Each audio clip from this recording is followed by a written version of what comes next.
આજકાલ નાની નાની છોકરીઓમાં બહુ બધા એવા પેશન્ટ્સ આવે છે જેમાં વારે ઘડીએ યુરિન ઇન્ફેક્શન થવાના એટલે કે પેશાબમાં ઇન્ફેક્શન થવાના કેસ વધી રહ્યા છે.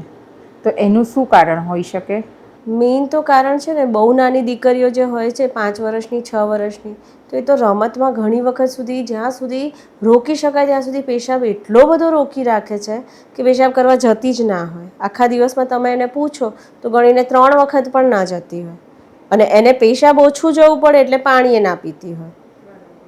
સેમ વે મિડલ એજની છોકરીઓ છે જે 15-17 વર્ષ સુધીની એજની, તો સ્કૂલના ટોયલેટ્સમાં મજા નથી આવતી, ગંદુ હોય છે, મારે ત્યાં નથી જવું એમ કરીને છોકરીઓ સ્કૂલમાં પાણી ના પીવે, પેશાબ કરવા ના જાય, અને લાગી હોય પેશાબ તો ઘરે પહોંચે ત્યાં સુધી રોકી રાખે.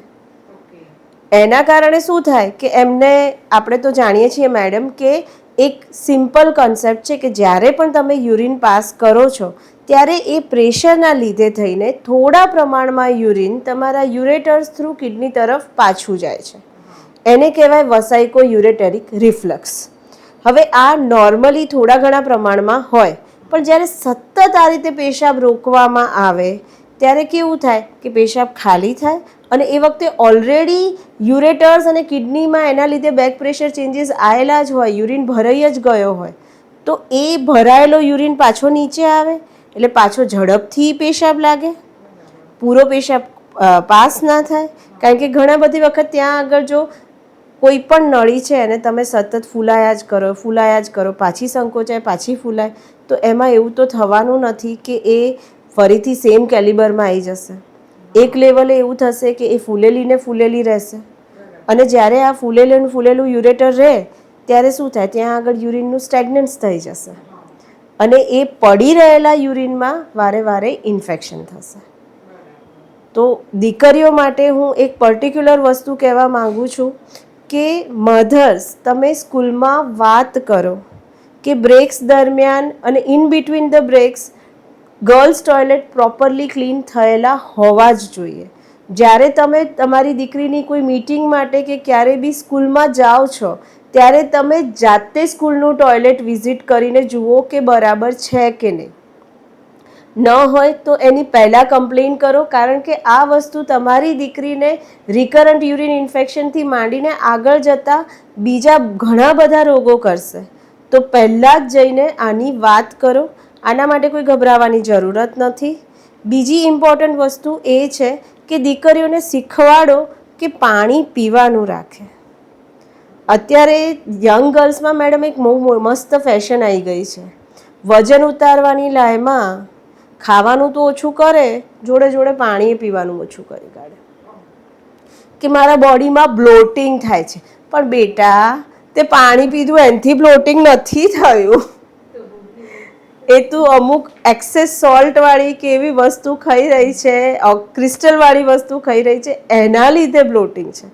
એ બ્લોટિંગ તારા પીવાના પાણીથી નથી થયું. માટે પાણી અવોઇડ કરવું એ ક્યાંયનો રીત નથી. છોકરીઓ આખા દિવસમાં ઘણી વખત તો અમે પૂછીએ છીએ મધર્સને, તો આખા દિવસમાં એક બોટલ બી પૂરી નથી કરી, એટલે એમ જોવા જઈએ તો 750 ml પણ પાણી નથી પીતી હોતી. સતત મધર્સને યાદ કરાયા કરવું પડે, અને વર્કિંગ મધર્સ માટે તો એ બહુ જ મોટો ચેલેન્જ થઈ જાય.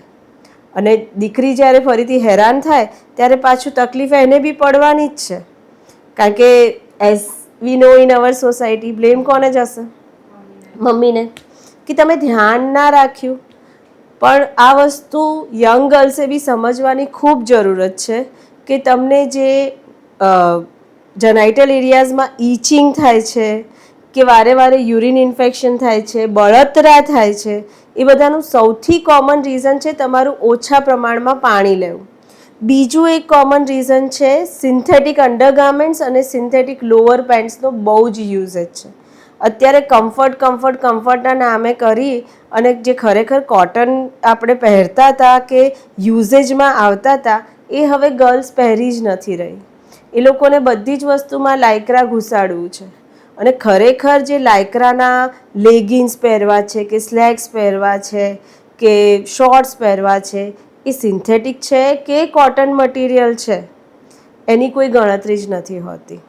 બીજી એક મહત્ત્વની વસ્તુ હું તમને એવું કહીશ મેડમ કે આપણા શરીરમાં સૌથી વધારે સમય સુધી પહેરાતું કપડું કયું હોય? અંડરગાર્મેન્ટ. લોકો સૌથી ઘટિયા ક્વોલિટીનું શું ખરીદે? અંડરગાર્મેન્ટ્સ. કેમ? હા, પણ તમારે તો આખો દિવસ પહેરી રાખવાનું છે ને.